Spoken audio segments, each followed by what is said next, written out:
Welcome to PrimeAlpha's interview series, insights from industry practitioners discussing their journey and their discoveries. Hello, my name is Amanda Jogia, the CEO of PrimeAlpha, an online ecosystem bringing together alternative opportunities and their investors. I would like to introduce Mohsin Masud, the CEO and founder of AKRU, a real estate investment platform working towards democratizing and tokenizing commercial real estate investments.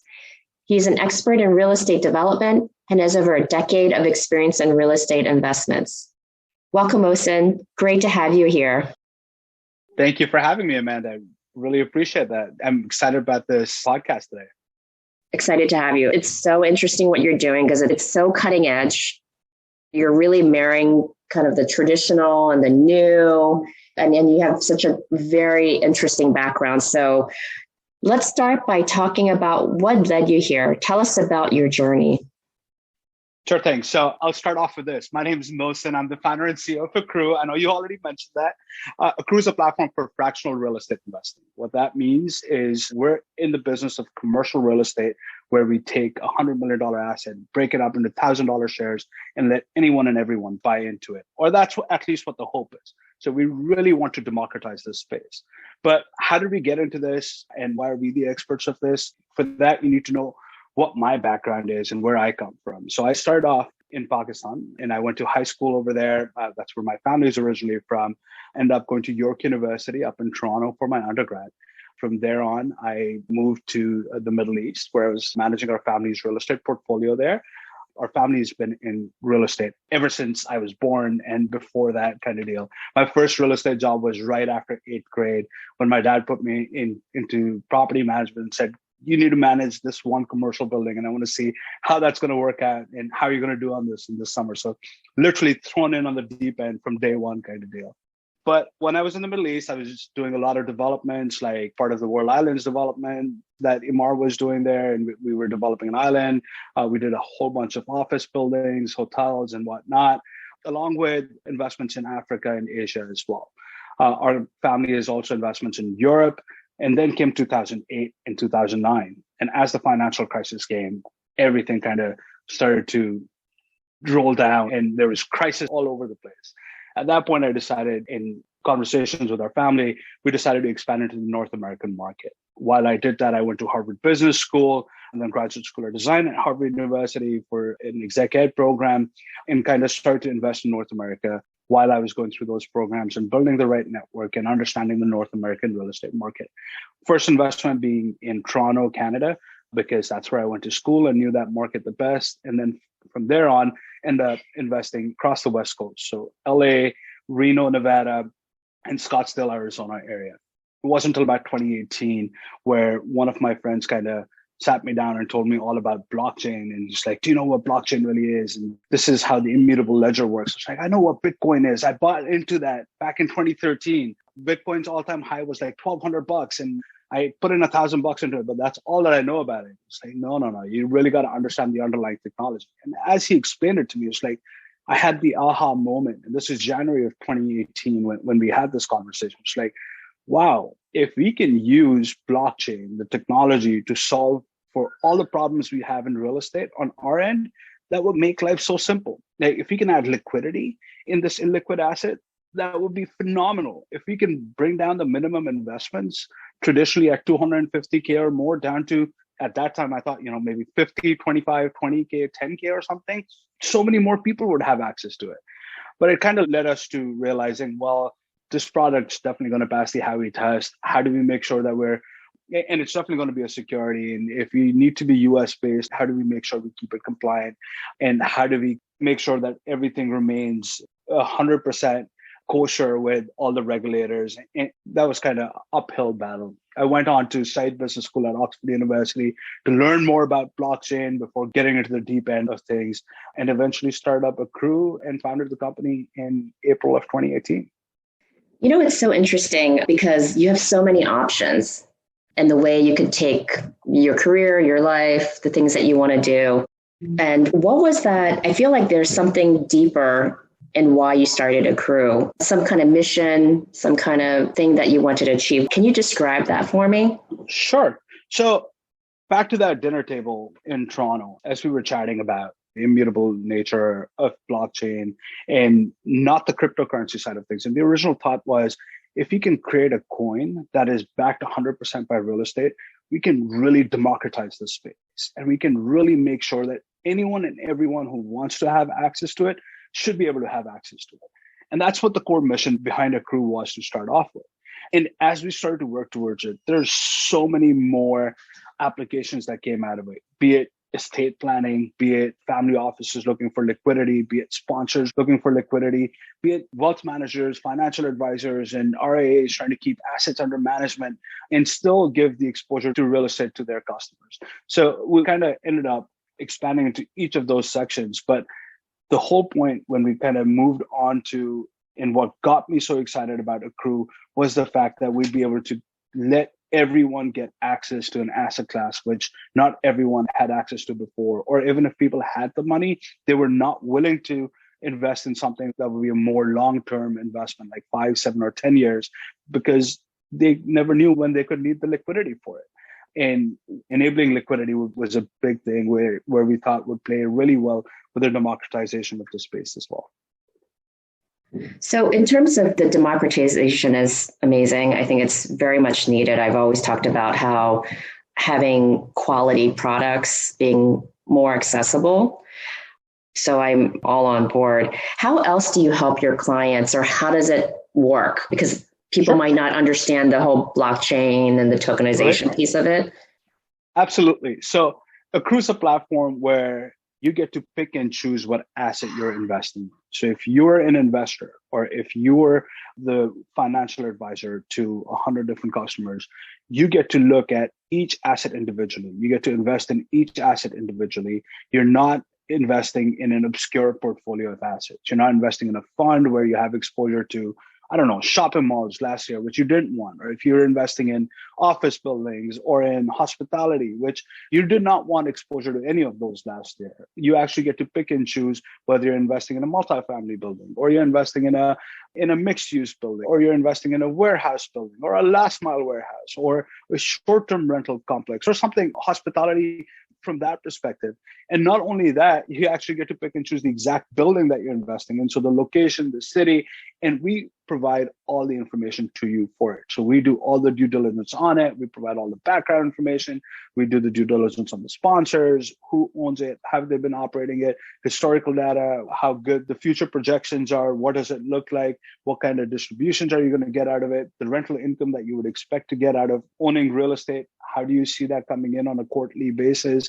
So providing all of that, all on a single platform, and making investing as simple as a click. So low investment threshold, investing in an asset of your choice, having the ability to liquidate it any given time you want, and investing as simple as a click, where you don't have to go out and sign off on 100 different papers. Even if it's electronic signatures, it's like you're clicking through those PPMs and through those subdocs and whatnot. You don't want to deal with that. So on our platform, you click on the buy now button once you've signed up and gone through the entire KYC process and the accreditation verification process. But then it's straightforward from there on. Since starting AKRU, how have you pivoted your business or thesis, and why?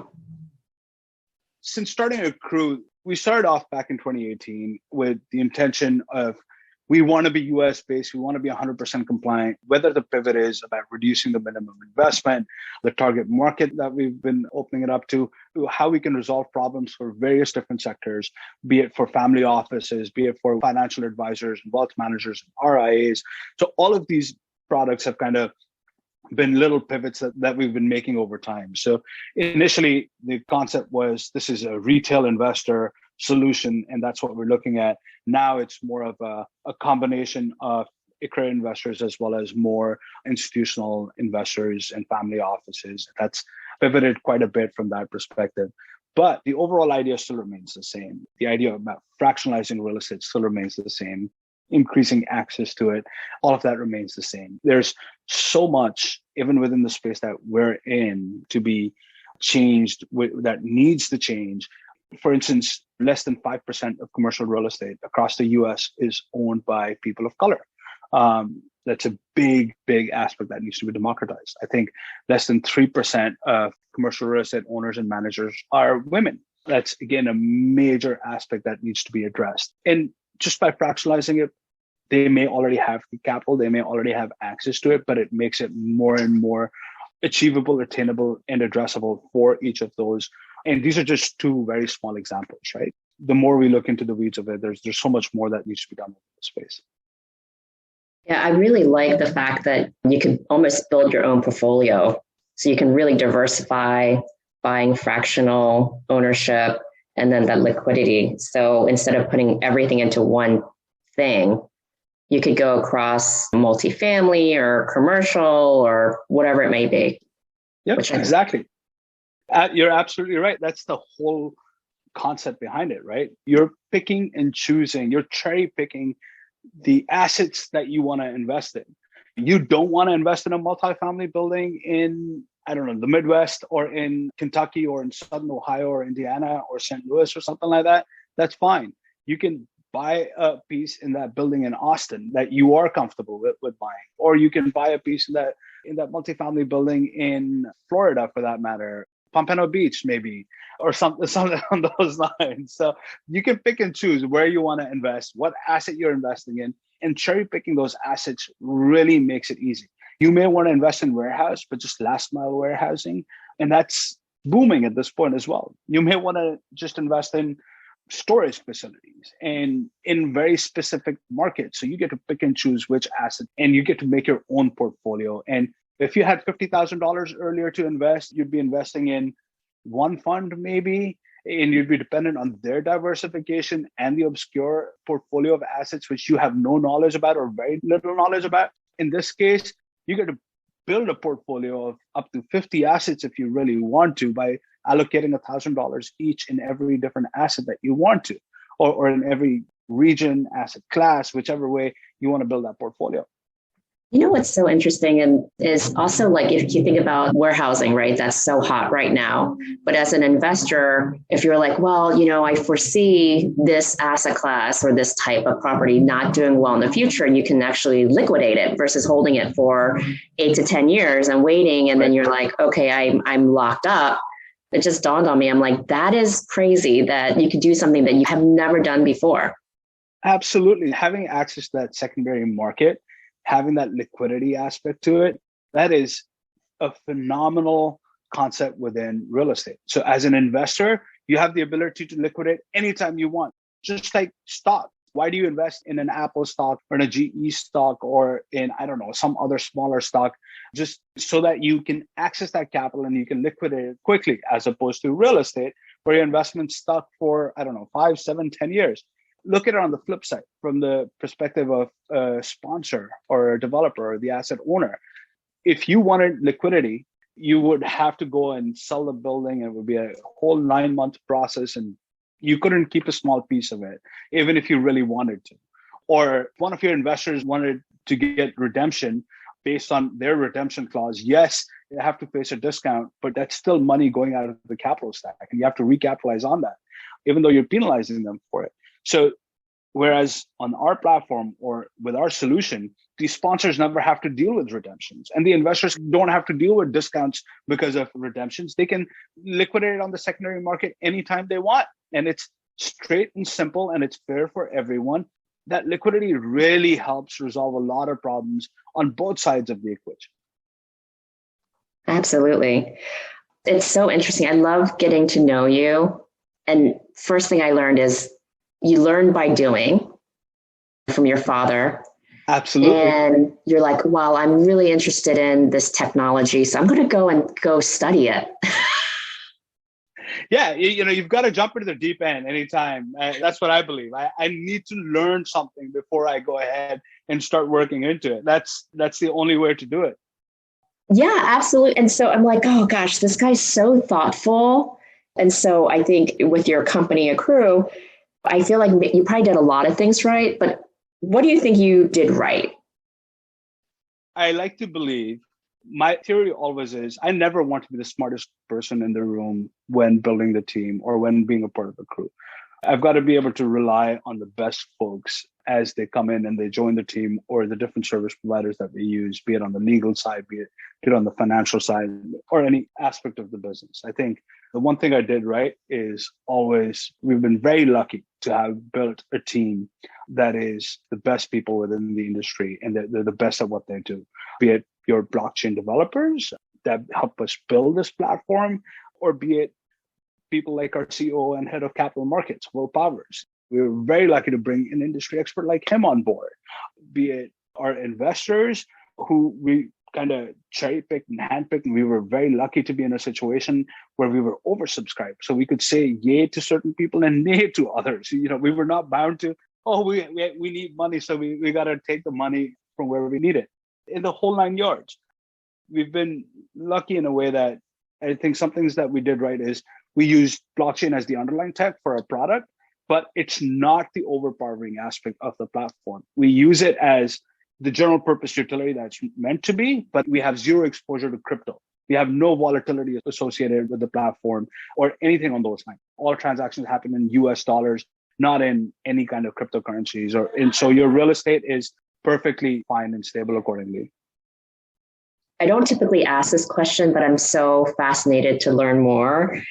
Kind of thinking back throughout your past, who's made the most impact in your life, and what was that lesson that you learned from this person? Wow, that's a tough one. How do I answer that? Honestly, the most impact in my life comes in from multiple different sources, but the one person who gets all the credit for kind of throwing me in the deep end from very early on has to be my father. He's the one who kind of got me immersed in the business when I was a little kid. He's the one who taught me through a lot of this very early on. That plays a very, very vital role. And that's played an extremely important role in me being the person who I am today. But having said that, it's got to be a lot more than just that. That's brought us to where we are today. And that's kind of enabled us to bring it here right now. It goes from the entire family to the entire team. And most importantly, it's that whole ecosystem that we've developed around us, which enables us to be where we are today. It's not any one person or any one individual that helps us do that. Yeah. Having been in a company where it was 100 and we were 3,000 people 5 years later, it's all about people. It's all about people. I mean, they make the biggest difference in terms of quality and experiences of your investors in every aspect. So I am with you. So I'm going to ask you my favorite question. What do you think is your superpower and why? Oh, wow. So my superpower, that's a fun one. I would like to believe my superpower is getting to know the right people is what my superpower is at the right time. That's what it is. Thank you so much for your time today, Mohsin. It was so much fun learning more about you. I definitely want to have you back on to talk more about real estate and tokenization in the new year. Thanks so much, Amanda. It's been an absolute pleasure talking to you. Thank you for the opportunity. Thank you for listening to PrimeAlpha's Visionaries and Innovators podcasts. As always, you can head over to primealpha.com to sign up to our email list, as well as check out our other podcasts. See you next time. This podcast is for informational purposes only and does not constitute an offer to sell or a solicitation of an offer to purchase any investment or any securities. Listeners should make their own investigations and evaluations of the information contained herein. Certain information contained in this podcast constitutes forward-looking statements. Listeners should not rely on these forward-looking statements. Listeners should bear in mind past performance is not necessarily indicative of future results.